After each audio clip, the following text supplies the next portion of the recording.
And Africa, with a huge amount of mineral and resources at their disposal, can actually be a formidable ally. And I think the Prime Minister of India rather did understand that, and thereby the inclusion of the African Union into the G20 became very, very diplomatically significant and a coup. But beyond that, I think the larger message, you're absolutely right, Akanksha, is when you talk about Gandhism, you talk about, what did Mahatma Gandhi also stand for? People who are backwards, the Harijans, how you would call them. Those are the people who really need to be included and need to be embraced. That's the point which the Prime Minister made when he made a strong pitch for the inclusion of the African Union into G20. Absolutely. And let me bring in Siddhant on that point as well. Siddhant, you heard some very valid points being made by Pallavi over there. Take them forward for us, but at the same time, do enlighten our viewers in terms of who all are expected now. I can already see Bangladesh Prime Minister Sheikh Hasina being welcomed by Indian Prime Minister over there. Take us through who all are expected before we take this entire discussion forward. Well, all these leaders are going to go to Rajghat. Rajghat is something which is perhaps on the itinerary of each of these leaders who have come to India to participate in G20 summit, because Bapu is someone, and perhaps his ideology, his thoughts can lead word onto the path of peace. And time and again we have seen that whenever there are bilateral trips, state visits, there is one or the other engagement where leaders do take a visit to Gandhi to ashram in Gujarat, or perhaps that Charkha photo op is something which has been going on for a long time. So Bapu is very special to each one of these leaders, no matter which ideology they come from, or which country they belong to. And we can see Prime Minister Modi welcoming each of these leaders at Rajghat. This is perhaps the second day of the summit, and it's a big moment also for India, as India has managed to successfully build consensus, also managed to deliver a very ambitious, decisive agenda for the countries of the global south. So this is a matter of immense pride, and also talks about the effective diplomacy that India exercises, and it is not an exaggeration, but many are calling it Vishwaguru skills to get President Biden and Crown Prince Mohammed bin Salman on one stage is not a work of a light diplomacy. It requires a lot of effort, or perhaps to get the Western Bloc, Russia, China together and build consensus. It was a tightrope which India was walking. But now it's time for India to reap the fruits as consensus have been built. So it's a big movement for Prime Minister Modi. I can see the Prime Minister of Mauritius, walking towards Prime Minister Modi, and Mauritius is the invitee, special invitee for the G20 summit. They are not the member state, but they have been invited by India since India was the host, and so India invited Mauritius. Like that, India also invited Netherlands, Oman, UAE. So all these close allies and partners of India were given priority this time around, and they were invited to participate as a guest nation, and also their thoughts and their agenda was included in the Delhi Declaration.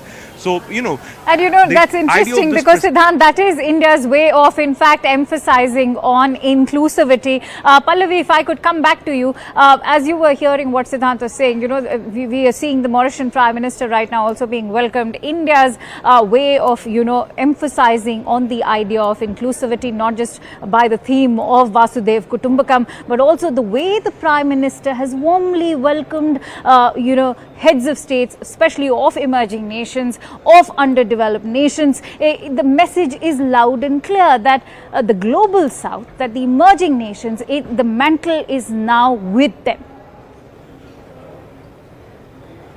Yes, absolutely. And just to add on to the backdrop, to add on to the delegates and dignitaries going to Rajghat, remember when the Prime Minister had gone to Hiroshima earlier this year, he had also actually unveiled a Gandhi statue. And Hiroshima, we all who have studied history do know that it's considered to be an epicenter of everything which has gone horribly wrong with any kind of a war. Again, that was a message which the Prime Minister sent out. The apostle of peace is someone which needs to be embraced by everyone in the country. So it's not a small achievement if all the dignitaries are taking time out, that too on a rainy morning, to actually go to Rajghat. And when all of them arrive over here and that those Shraddhanjali is finished off at Rajghat, there is going to be the hymns of Gandhiji also which are going to be played out over there. But yes, to answer your question, Akanksha, all of us who have been reporting on this talk about two important points. Vishwamitra, India can be a friend of the world and is a friend of the world. And second, of course, is Vasudhaiva Kutumbakam, one family, one future, one earth. And you know, despite the acrimony, there may be differences of opinion.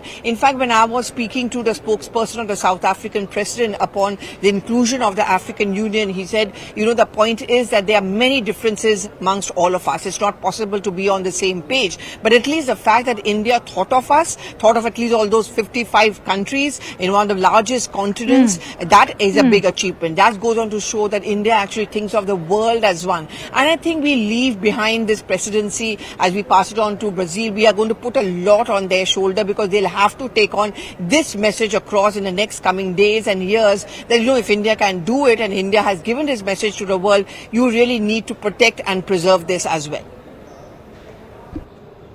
And India is doing that to the T. In fact, I'm also joined in by Arun Datta, who's also reporting in terms of where the leaders are currently. Arun, take us through who all are now expected to arrive. Pallavi was also throwing light on the entire program, because in some time after the wreath laying ceremony, they'll also, the leaders will also be welcomed by some devotional songs of the Mahatma. We're also learning they'll be signing the peace wall inside the leaders' lounge at the Rajghat.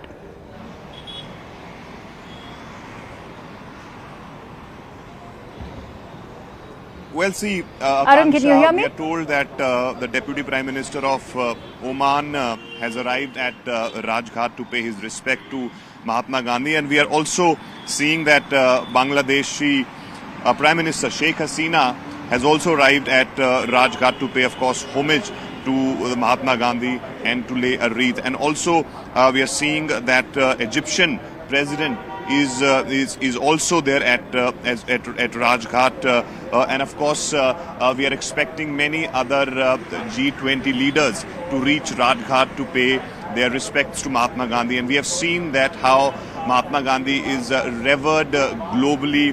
There are some international leaders who have in fact openly endorsed the ideas of Mahatma Gandhi. In fact, we had seen even in the past when global leaders visited India, they made sure that they visit Rajghat and pay their respect to Mahatma Gandhi. In fact, in 2020, we had seen US President Donald Trump, when he came to India, he also ensured that he, get some time and visit Rajghat. And today, when you have the top global leaders in the country, after having that first day of G20, rather first successful day of the G20 here in the national capital, they are early morning visiting Mahatma Gandhi's, Rajghat.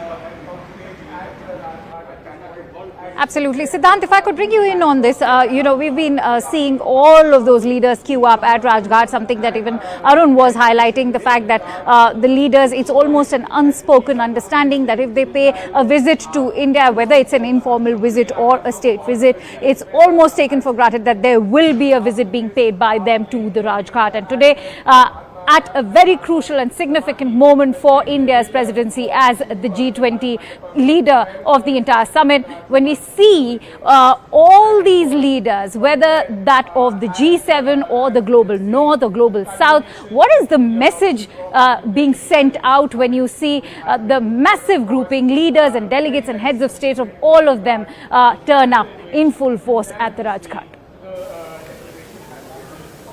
Well, that's right, Akanksha. As you rightly said, that whenever any head of state or head of government arrives in India, they do make it a point to go to Rajghat and pay tributes to Bapu. Also, remember one thing, Mahatma Gandhi delivered when world was going through another geopolitical crisis of of that time. And this time around, it's again required for somebody to perhaps build consensus, to work for the peace of the world.